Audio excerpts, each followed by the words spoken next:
Welcome to episode 6 of the Fight Over Flight podcast. We're so excited to be back, and it's our first interview.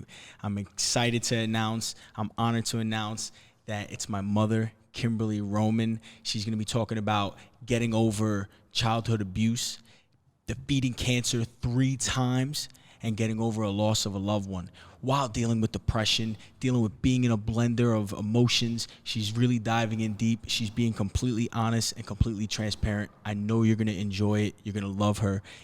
God bless you all. I'll see you soon. Fight Over Flight podcast. We're back, and I'm excited Finally. to share. Yeah, After a little hiatus. That's right. And I'm excited. This is my gift to my hero, to the most important person to me in the world, my mother. You know, when we started this podcast, I wanted to make it a interview-based podcast, and I know Angel wanted the same thing. We both want this kind of interview-based, not really fully topic, but we want to hear the stories of resilient people, and we want to hear the stories of how they got through the tragedy and how they overcame it. And I couldn't think of anyone else that is more resilient than my mother. So this is my mother, Kimberly Malta Roman. She's going to be telling us about her resiliency and how she made it through. And I know everyone listening is going to be able to be impacted by this. She's going to change your life. So I hope you enjoy this episode. What's up, Mom? Say what's up to the listeners. Hi, everybody. I'm so happy to be here. Hi, Angel. Hello. Hello, my son. Very excited to be here. I gotta say, I feel like we know each other just because of how much Rob has spoken well about you. And so I'm excited. I'm a little loud. But I'm very excited to hear your story directly from you. So it's going to be cool. How do you feel? I feel really great. I Yeah. really do. I feel good now. Yeah. I had like a few, couple years that were hard, but this last 8 or 9 months, I've been feeling amazing. So to give some perspective, did Rob ask you to do this? Were you open to it at first? Was there hesitation? Oh, no, I was very open to it. I was Yeah. so proud that you guys were doing this podcast. Yeah. And I definitely wanted to be a part of it because I think it's so important for people not to be embarrassed, but for people to share their story. Because if you went through something, you can help other people by making them aware of it. But if you're just embarrassed of it, you're hiding things. Right. And I also feel like scars mean that you're healed, right?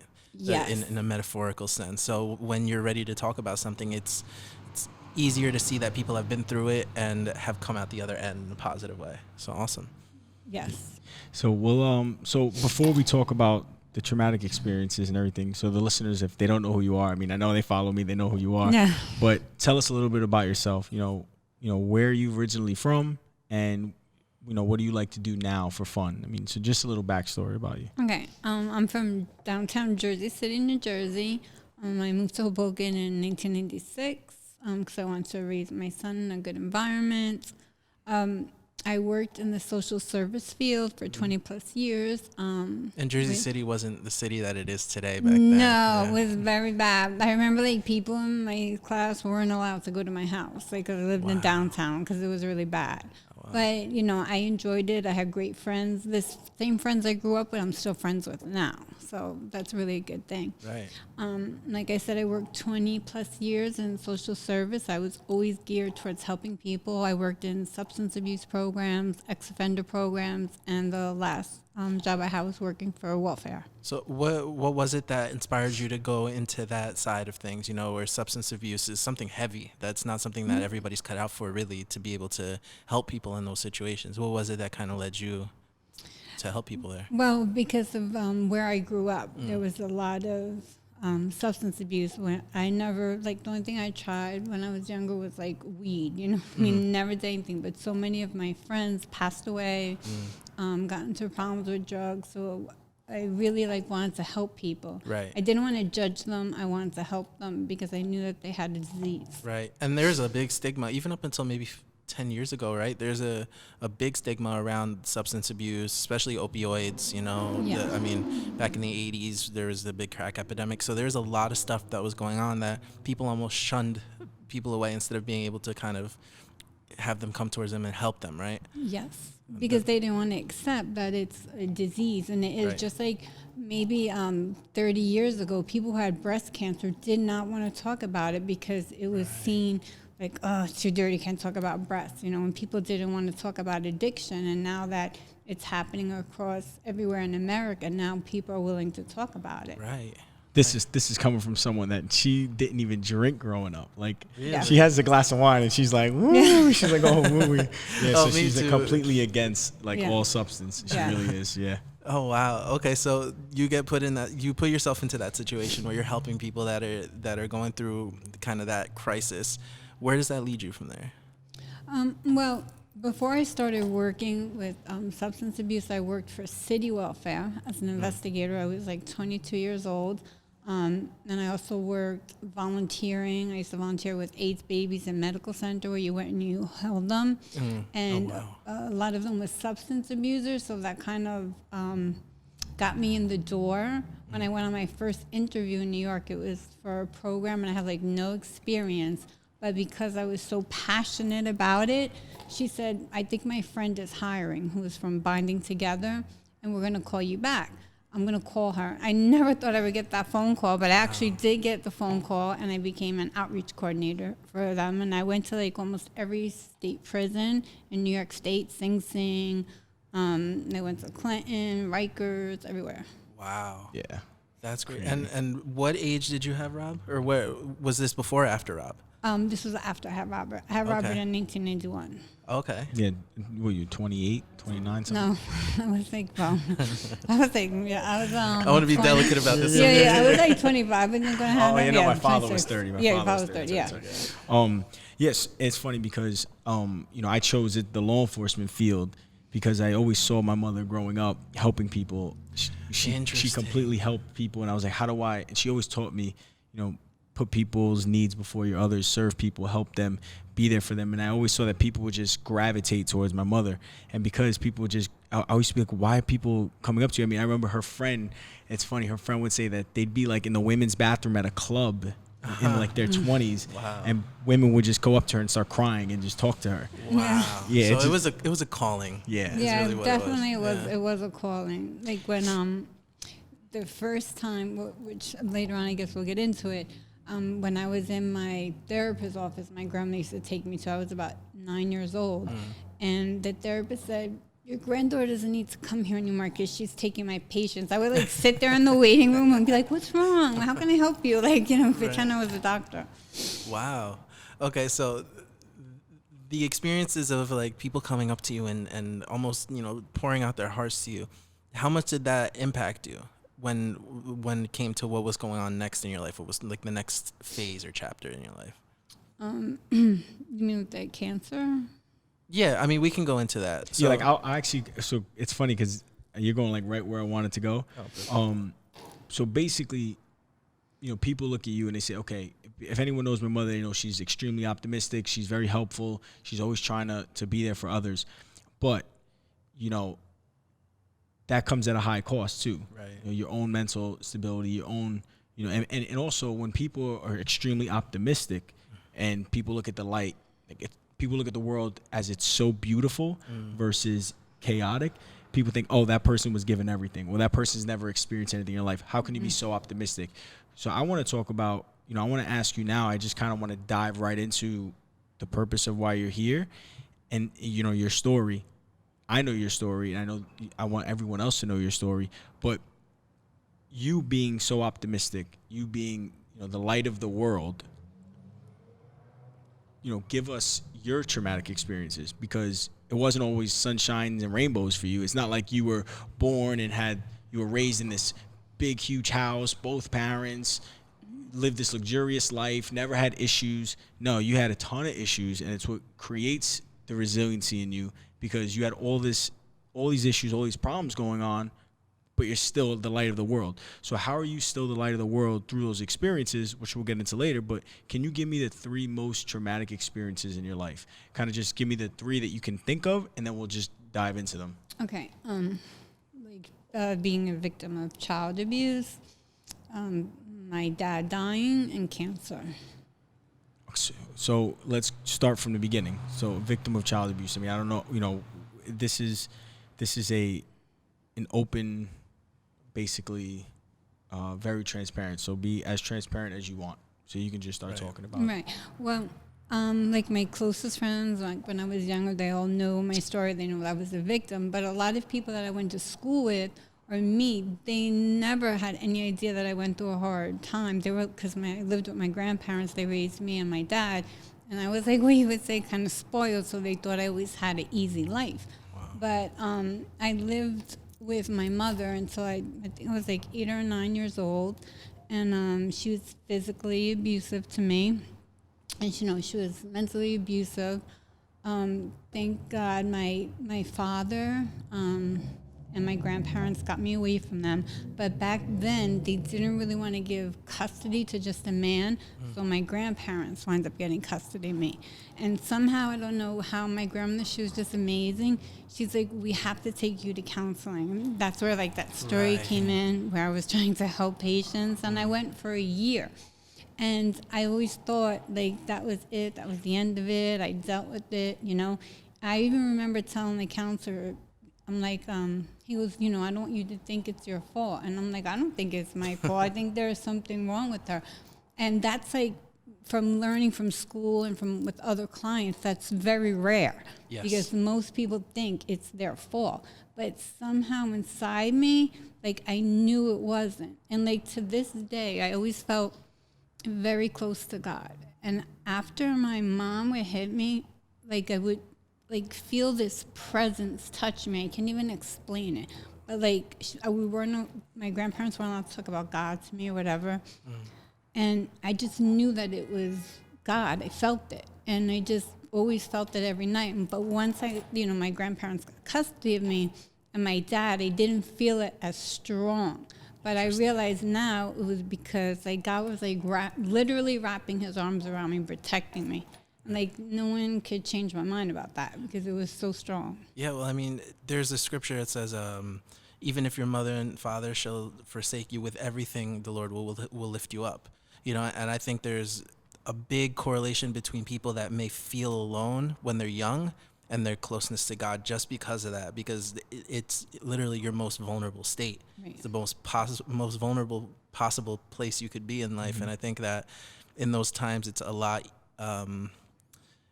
easier, I think, to be close to God in those times because it's what you have. It's the foundation that you have for yourself.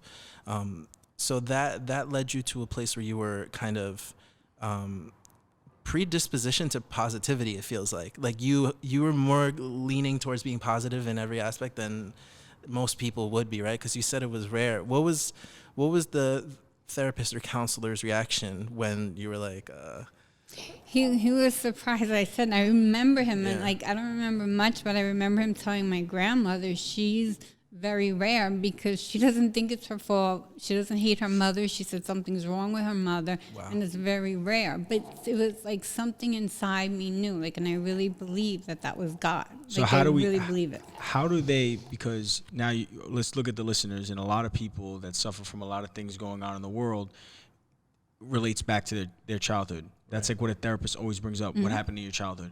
So how do we break the rare? Like so if right now someone's listening that was abused as a child, because you were abused physically, you were abused mentally till you were 9 or 10 years old. I remember you telling me, I know you didn't dive into it, but I know you give me permission to say, you were burned, you weren't allowed to read, you didn't go to school, you were deprived of all these things. How does someone that's deprived of all of that right now, maybe they are a teenager and they're listening, or maybe they're an adult and they can't get over it. How do they break through that? How do they look at the world optimistically like you did? How do they not become a victim?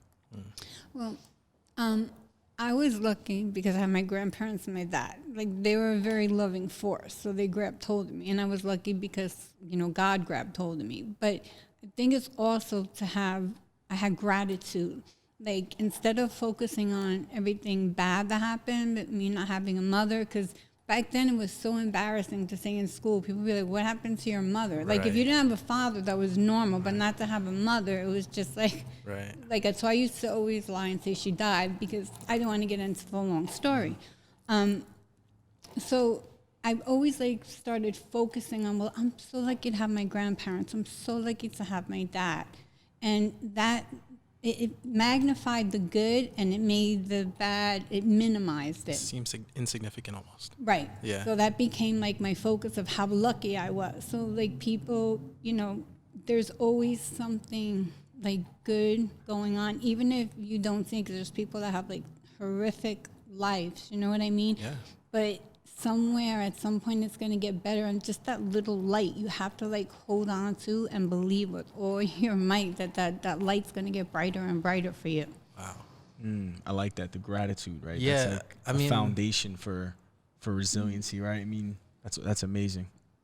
Yeah, I mean, it's funny because one thing that a lot of people that have been through something traumatic and have come out the other end even stronger, that's the one thing they all have in common, is the ability to take every situation and pick the good out of it and to hold on to that. You know, and that's a skill. I really do think it's a skill, something that you have to adjust to, and you have to build that muscle almost. Yeah, exactly. Yeah. Exactly. Because that's, I think, a lot of people going through problems in their adulthood, in their early adulthood, comes from either lack of parents or the abuse of a parent or something similar.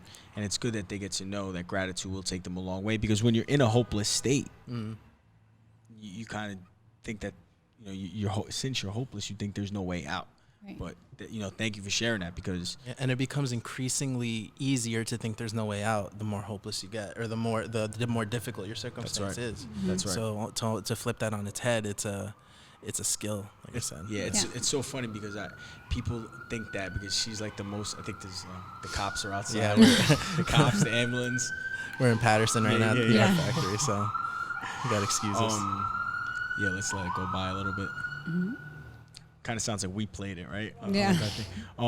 But it's incredible because people think that she just had the easiest life, and I'm like, Well, I mean, just because of on her attitude, you know. On the surface, you do seem like, oh, you know, I'm just positive about everything, Yeah. which automatically makes people think, oh, you haven't gone through Right, anything. right. I know, What it's do you know amazing. about being positive? I got bills to pay, bro. But no, there's always an underlying story to everybody, and I think it's important to remember that everybody has a struggle that they've been through, some way more difficult than others, and I think it's important that those people that have those difficult experiences really come out and share, you know, because Yes. it helps. It really does help. And get therapy. And that's Yeah. like that's a big thing. Like my grandmother knew, and I always like stayed actively involved in therapy even when that ended later on. Interesting. It's very important to get therapy because years of damage, especially at such a young age, it's going to have an effect on you.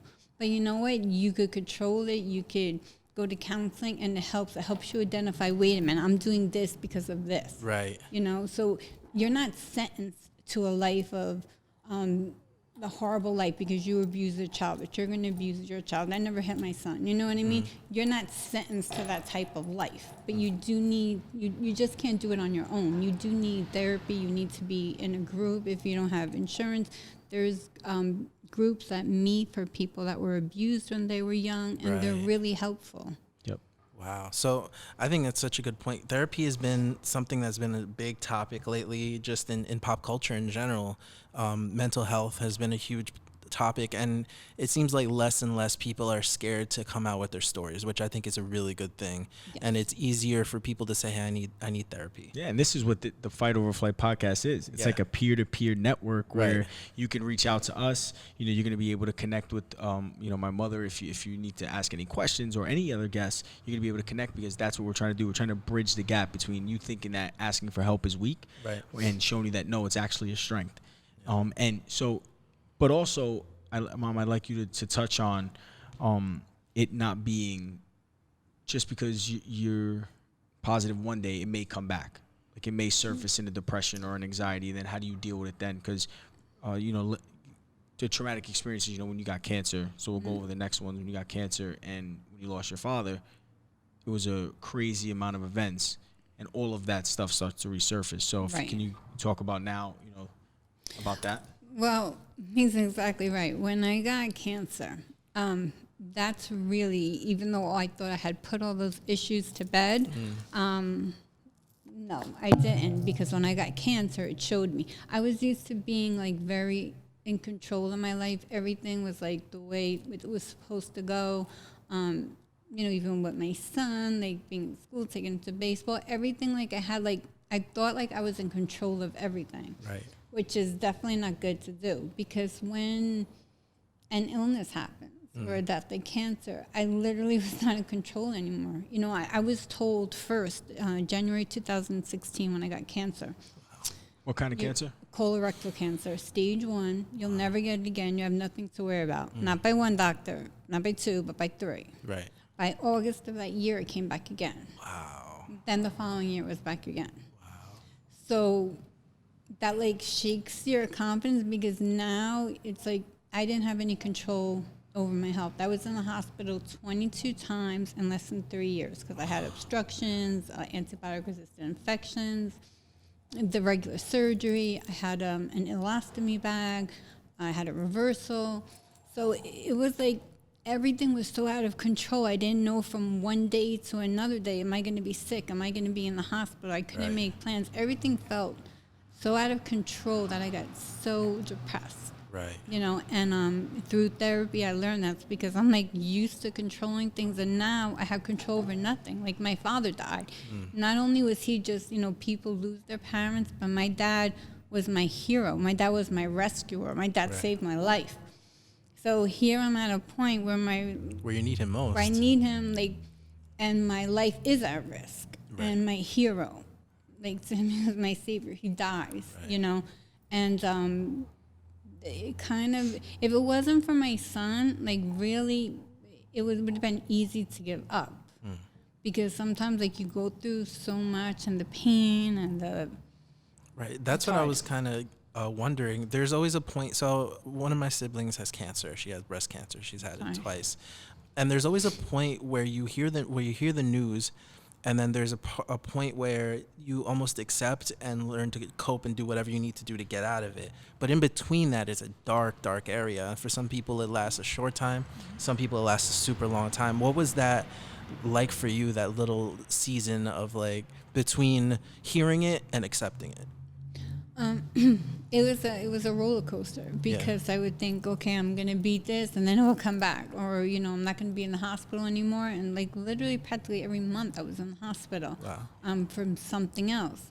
And like I went to like so many different doctors, and there were doctors, like one doctor, and he knows, like told me I needed what's called a Barbie cut, basically removing my colon, my rectum, and I would have to wear a colostomy bag for life. Wow.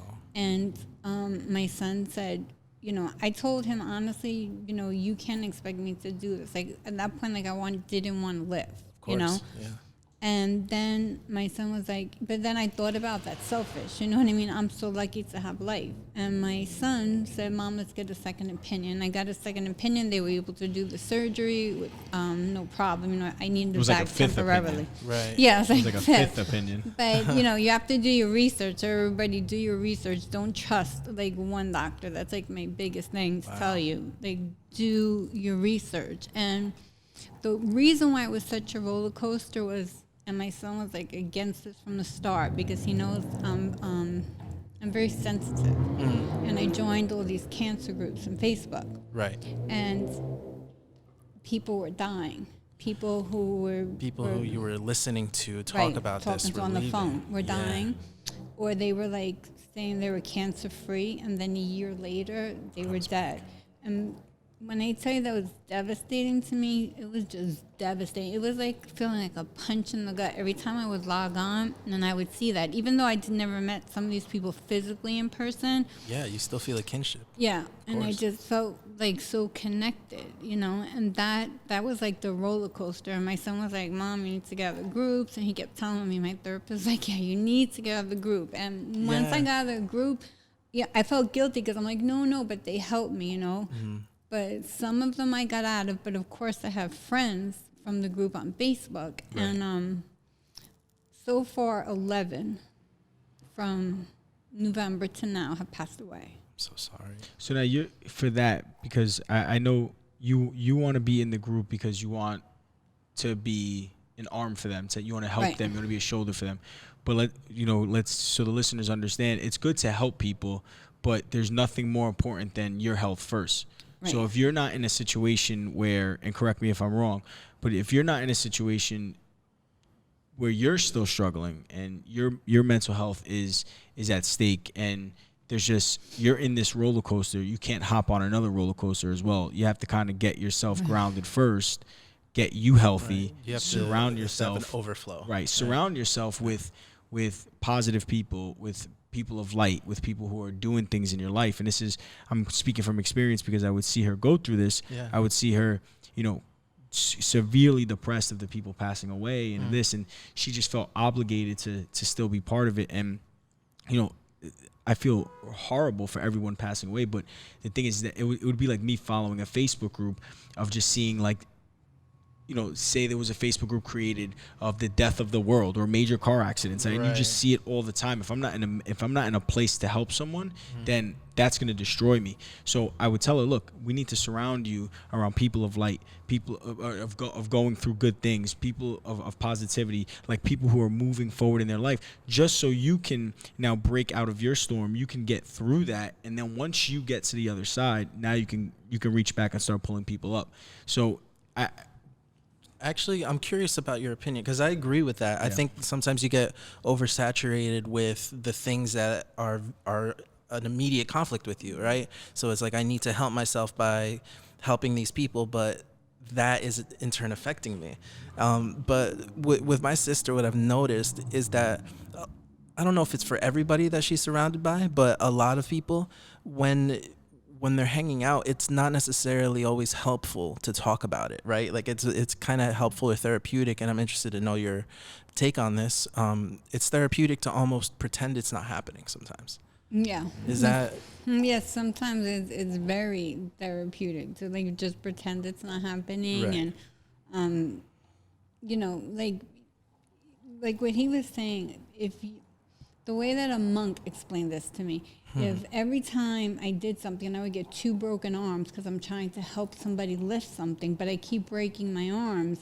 The answer isn't to keep helping and breaking my arms. The answer is to get your arms stronger so you can help them. That's a really insightful answer. Yeah. So that's what I'm doing now because I do want to help. But being like so emotional is not helping anybody. It's not helping me. It's not helping them, Right. And then sometimes like everybody wants to talk about the cancer, but you said, it's just you don't want to talk about it. And I think that's something for people who know somebody with cancer to take note of. It doesn't always have to be how are you feeling? How's everything? How's your? It can just be a regular conversation or a regular interaction. You can fight, you can bicker, because that's what makes life. Yep. And if you're not doing those things, it's almost like you're removing those elements of life. Yep. Like I was in the hospital recently for my epilepsy, which is why we didn't record for a little while. And just laying there, and like my brother and my mom are there, and my aunt and uncle. A lot of it for me, just the recovery process was just like having people just stop giving me that sympathy look, or like, I'm sorry, or how are you feeling? Do you need?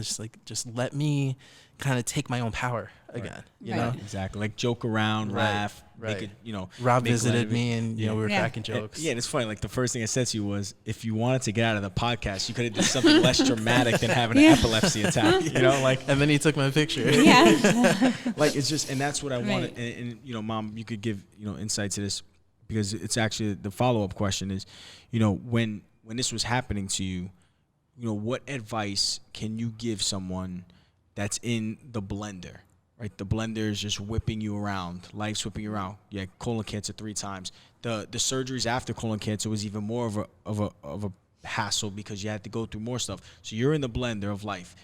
Your dad passes away. Blender. You're going through severe depression. You don't even want to walk outside. Blender. What's your advice to someone to say how do you get out of the blender? Like give them like a guide. Yeah, my advice is the most important thing is talking to someone, even if like there's hotlines, there's cancer hotlines, talking to someone.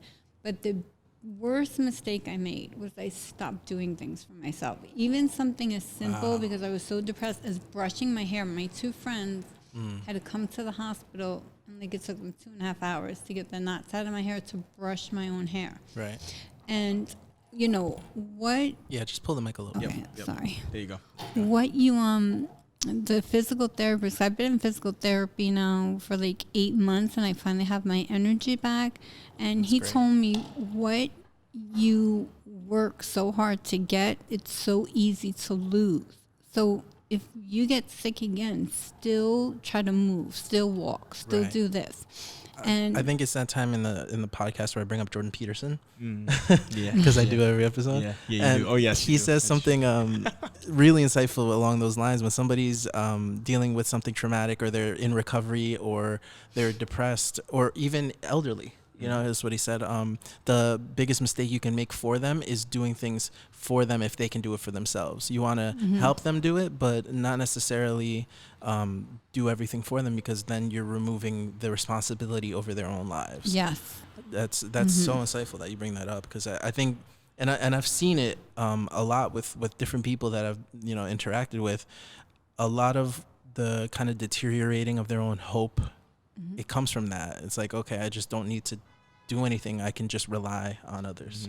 Yes, Yeah. it's true. It's really true, because like I know, because I did it to myself, and I got myself to a point where I couldn't even walk like a half a block without being out of breath, because Wow. I just was like staying home. I was depressed. Like people were doing things for me because they were used to, because I was always in the hospital. So I didn't take, like, even if I can only just brush my hair, I should have been able to do that, because that would have helped me. You know what I'm saying? So your advice to people is as like much when- control as you can take. Take it. Like if all you could do is like just brush your hair one time, do it. You know what I mean? Like each day try to do a little more, because like what my therapist said, the physical therapist, it's so easy to lose what you worked for. Wow. And it's It's like something like this. he was talking about Jordan Peterson. It's kind of like a mantra of the podcast, is that just get incrementally better every day.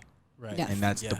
the progression of life. Right, Right. because if you're not making forward progress, then you're regressing. Yep. Yeah, Right. absolutely. There's So no you- neutrality really in life. Yeah, So you it think makes a that's difference. important, like when you're going through cancer, when you're going through whatever your it situation is. is. Very, very important. Like I was just hospitalized in August, like one time in Hoboken for a week, and then I went like the following week I was in Inglewood. And this time I didn't stop like doing what I was doing. Like as soon as I came home, I went walking, I went out with my friends, I went to New York. Like I didn't, because I had that in my head, no matter what happens, I have to move. No matter Right. what happens, I have to like And you do gotta stuff. understand, she's a little bit modest because now she's like a psycho. So she didn't want to walk a block for like 2 or 3 years. She didn't want to. I would have to go over the house and say, okay, like we're gonna walk a half a block. And now you're Look a at your party house. girl. Now all she does is go to Trader Joe's and she wants to Yeah. walk, and it's pouring rain out and she's walking in the rain. And but it's like that. It's that perspective shift Yeah. that she said, I am gonna enjoy Yeah. this. And something we spoke about a lot was depositing these good days in the bank. Yeah. So if you have a good day, like today, we get to spend That's- time together. That's interesting. Deposit it, because you know what? We know what we like to say on the podcast. The storm is coming. Right. So when the storm comes again for her and she has to go to the hospital again, she can now make those withdrawals. Say, Wow. okay, I had a good day. I know if I beat this, I know when I beat this, no matter how long it takes, I'm gonna get to deposit more of these days. That's amazing. I've never heard that. Yeah, That's we talk phenomenal. about that a lot. Yeah, So he we told me go that, and about- that's what I use, and I keep in my head. When I was in the hospital last time, Yeah. I used all those deposits that I made. You A know, little bank account of positivity. Yep, Yeah. that's right, man. Because Yeah. life's about the experiences. So, Mom, I want to ask you, because that's kind of like how you overcame the trauma in your lives by support systems, by therapists, by moving forward in progression, by doing things that you love. but having an amazing son. He's all right. I mean, So like that's great, because that's like, so these are the tools for the tool that the people suffering from traumas can put in their tool bag of resiliency, right? We'll call it the resiliency tool bag, and they can pull the tools out. Now, I want to dive just a little deeper, if that's okay with you. Is it okay? Yeah. Good. Okay.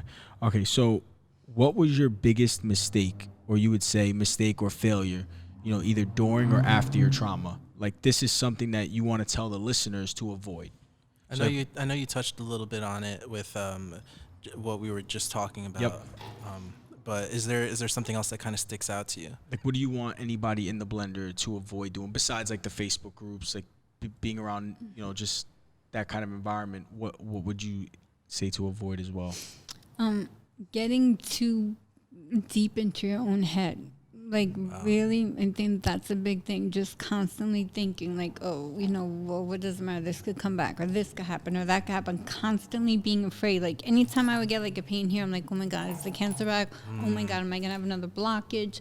Like, just being so far into my head that it's not good. Right. So I started, like, focusing on, okay, like, what, just like stupid things, like, what can I, like, cook for dinner, or even though going to a doctor's appointment is whatever, but it's making me healthy. So I started looking at things instead of like, oh my God, I got to go to another doctor's appointment, because I go like 2 or 3 times a week, but I'm like, I feel you there. yeah, I'm like, ugh. But now I look at it as, yay, I get to go to a doctor's appointment and be healthy. You know what I mean? So it's like my perspective, the way I look at things, like, it's changing. It's like, really interesting how, for the most part, it's easier to take a negative perspective for most people.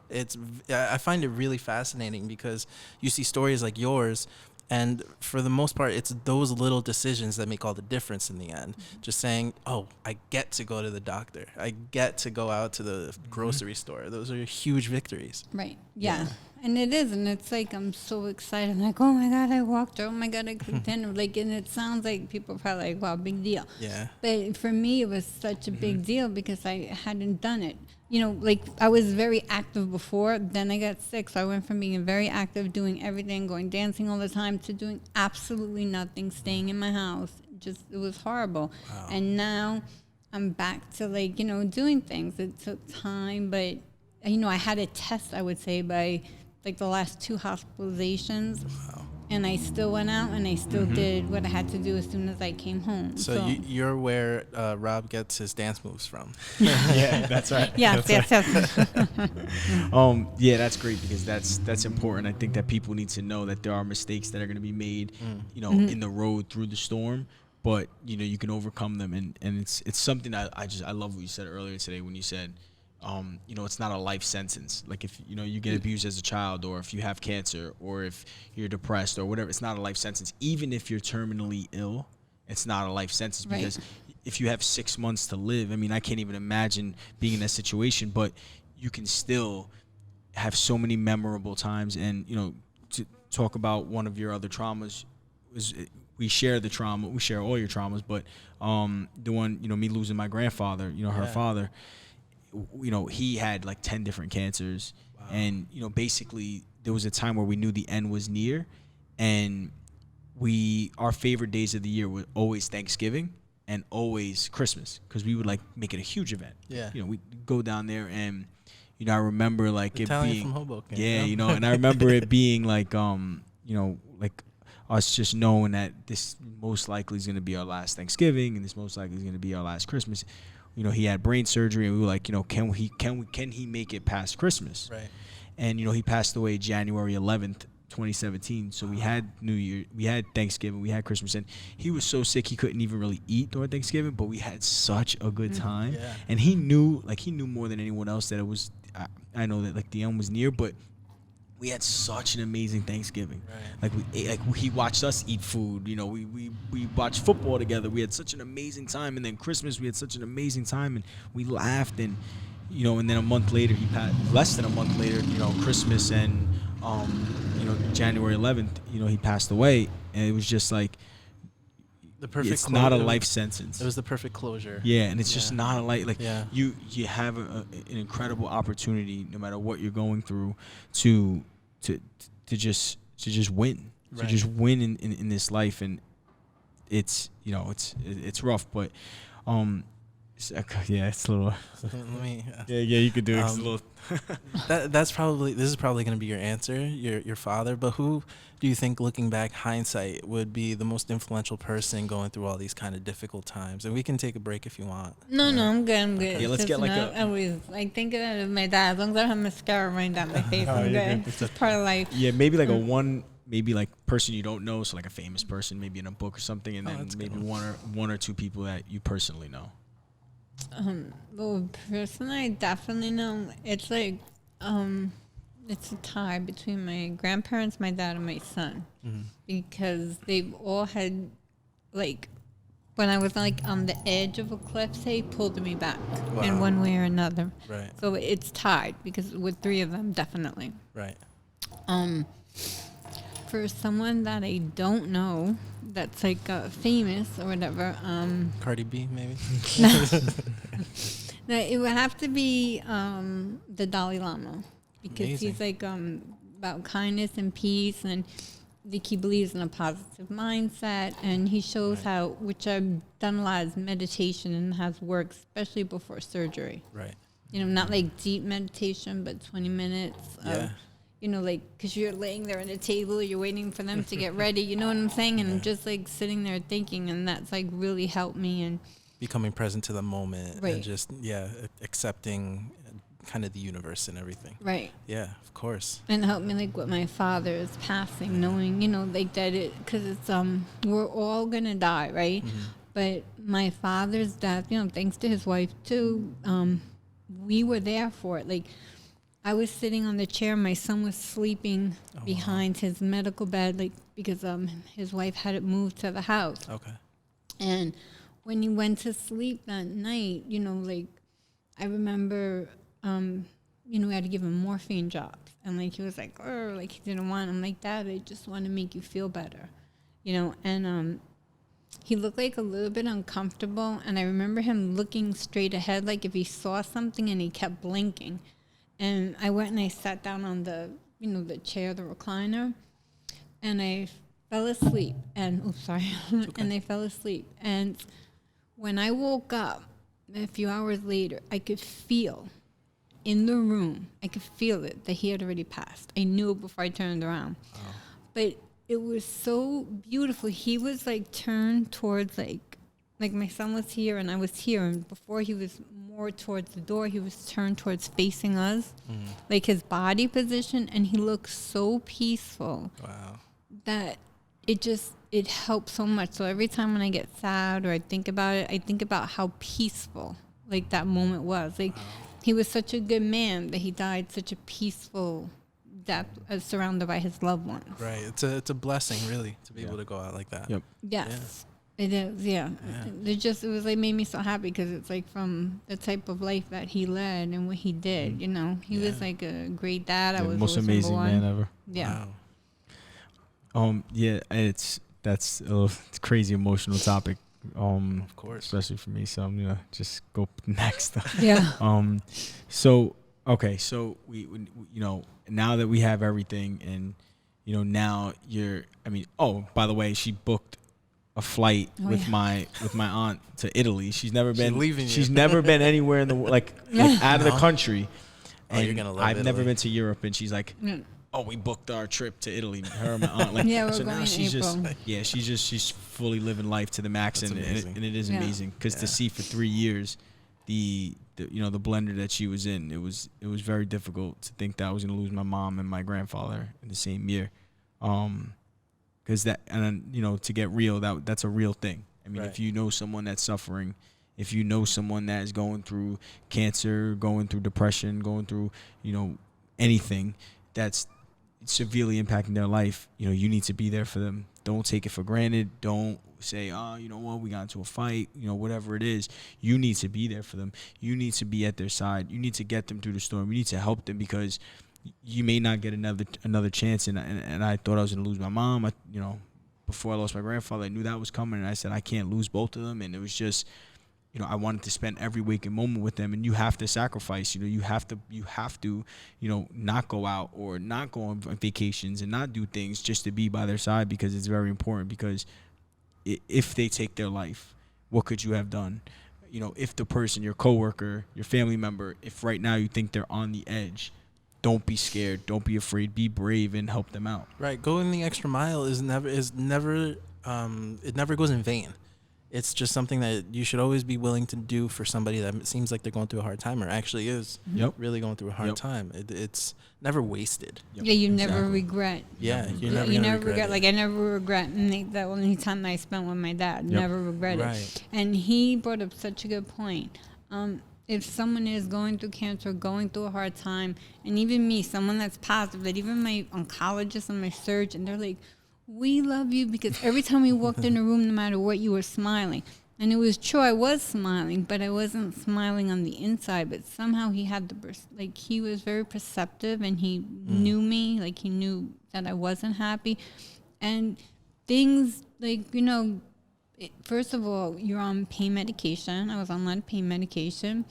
And the other medication, it makes you, like, and plus what you're going through makes you, like, can I say bitchy? Yeah, whatever you Okay, want. well, that's what it makes you. So I would, like, argue with him and just, like, call him with the stupid, crazy things, like, arguing with him. And, you know, he'd have to deal with that. And I feel so bad that I put him through that. But, like, I literally was, like crazy. You know what I mean? Like, when I, like, had the bag, and I woke up from surgery. It was an emergency surgery. It was the day before of his sergeant exam. Wow. That he went to passing grade, number one in the state. I woke up and I seen that bag, and I had, like, a nervous breakdown. They had to give me a shot. And then the psychiatrist came and explained, you have to understand, it's jarring because it's like losing your organs. Yeah. Because now, like, your outside is on your inside. You know what I mean? Inside, like outside, yeah. It was, and that now, so now not only do I not have control over, like, the cancer in my body, I literally don't have control over bodily functions. Right. So it was, like, it was just insane, you know? So, and then, you know, like, after a while, you know, you get, like, adjusted to it, I would say. So So it was hard. So for the listeners then, what would you say, how important would you say it is to really head on fight the traumatic events of your life, or the things that are happening to you, as opposed to kind of taking flight, which is the mantra of the podcast, right? Fight over flight. Yep. How important do you think that is as a priority to your day-to-day mental health? It's very important. It's very important to fight. I'm not saying, like, oh, I'm going to fight the cancer. It's an enemy. Like, first, things you have to embrace. Okay, I have to embrace, yes, I have cancer. You have to embrace, yes, I was a victim of childhood. I have to embrace that there was death, you know, that I lost people I love. Sometimes you have to embrace it in order to fight it. Right. That's beautiful. Yeah. I never thought of it that way. It's true. Yeah. So that's what I do. Like, I embrace it and I accept it, and then I can fight. Yeah. I think that's such a positive and inspiring note to, I think, start to wrap this up Yep. in. I just really want to thank you for just being able to share all that so openly. I know it wasn't easy for either of you, but I try to hold my composure because she starts crying when I start. no, Yeah. man. So I didn't want to get that trickle effect. No, and I want to thank you guys because I think what you're doing is so important. Thank it's you. like really important. And anybody from your podcast that wants to reach out to me, I'm like the resource queen. Okay. Oh, she is the that resource need queen. Make your referrals, plug. a resource. She's research, Yeah, so. I'm on Facebook, Kimberly, Kimberle, Malta, Malta. You can just send me an inbox, and if you need any help or you need any direction, I'll be more than happy to do it for you. Is there an email maybe you can give to, or are those kind of private for you? Yeah, you could do Kimberly, what is it? Kimberly 11. that one. The Maybe Dharma she has one. a I know. Facebook is She easier. has like 50 emails. Yeah, So. the DHARMA 1129 at Okay. AOL.com. Perfect. Thanks again so Well, much. before we end, I'm this is gonna break. amazing. I'm gonna break podcast Yeah, protocol. do I'm it, gonna do go it. give my mother a hug. Do it. In the meantime, guys, I want you guys to like, share, subscribe to Fight Over Flight. What a beautiful moment. And let us know what you guys think of this, honestly, because it's phenomenal to be able to see, relationships connect like this. Thank you guys so much for watching. You want to say bye? We love you guys. God bless. Thank you. God bless. Thank you.